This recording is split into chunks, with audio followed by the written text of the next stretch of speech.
It's that time again for Dave's Daily Picks.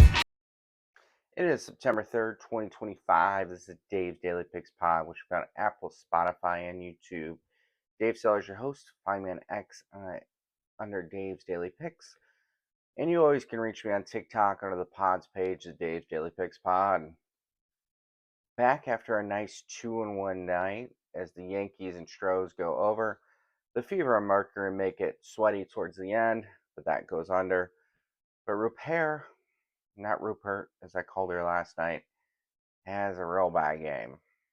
Real bad game. Only puts up 2 points. I'm back today. Nothing but WNBA.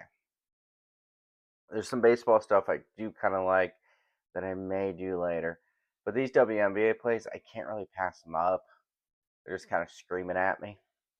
Let's hop right into it here. We have one of the hottest players in the W right now, in Dearica Hamby, going up against the Dream in the ATL. The Sparks need this game for any chance to make the playoffs, as they are now a game behind the Fever as they lost tonight. The Dream, they need this for seeding, but they're squarely in the playoffs. And this game, I can actually kind of lean towards the Dream, or towards the Sparks plus 6.5.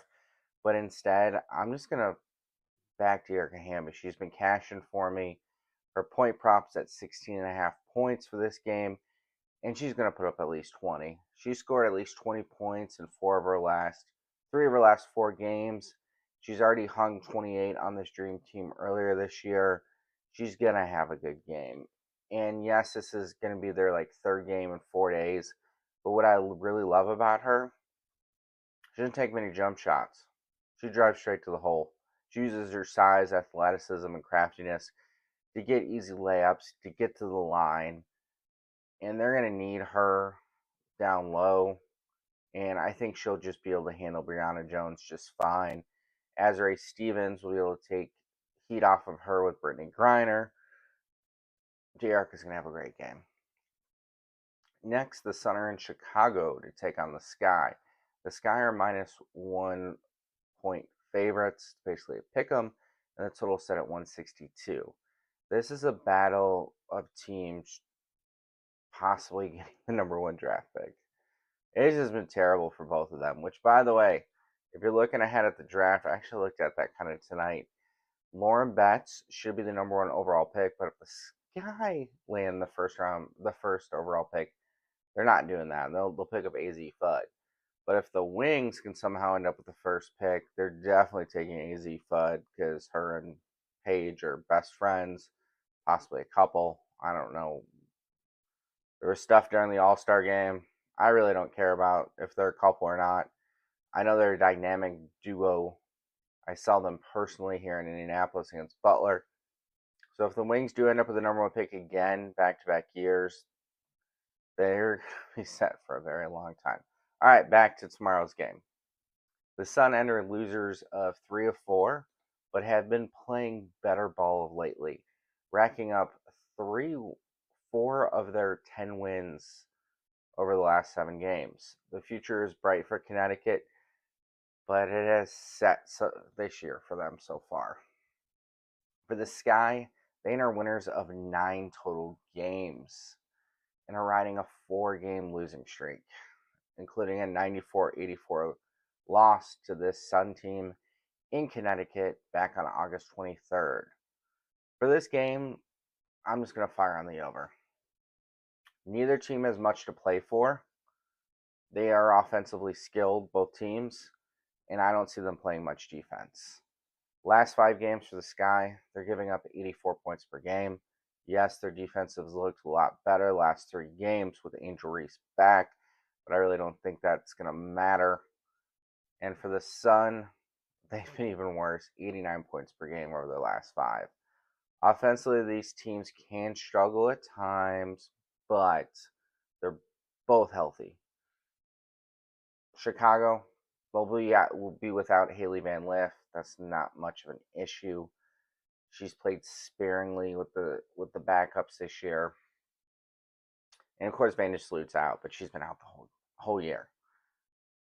For the Sun, they're pretty healthy. Nelson Adoldo is probably going to be a game time decision. I see that she does play, but Tina Charles has been playing well. Lacan is really showing what she's made of in her future. And we know Mabry is going to have a game against her former squad. And pace of play is going to be a thing here, too. Both these teams want to run and gun. They just want to get out and run. Even Tina Charles at 36 will get out and run. Both teams are going to score at least 85 points. I have a player prop for this game also. It is Lacan over 10.5 points. The rookie has been playing great lately, scoring 17 or more in 3 of her last 4 games. She's getting the minutes. She is taking the shots. She is a threat from the outside. She is a threat to shoot. She's a threat from the mid-range. She's wiry. She's fast. She's going to get out and run and gun. She's going to have a great game. And next year, we need to really watch out for these French players. They are starting to take over the W. They really are. If you look at Malanga out in Seattle, you look at all the players out in Golden State, Citron with the Mystics, Lacan, and then obviously the French in the NBA are killing it behind Wemby. So let's recap here, folks. We have Hamby over 16.5 points. We have the Sun and Sky over 162. And we have Lacan over 10.5 points. I really appreciate everybody's support of this pod as our views continue to rack up. We went 2-1 yesterday. Let's continue the winning because we have football coming up this week. We actually have Thursday night football. And always remember, bankroll management's the key. Out.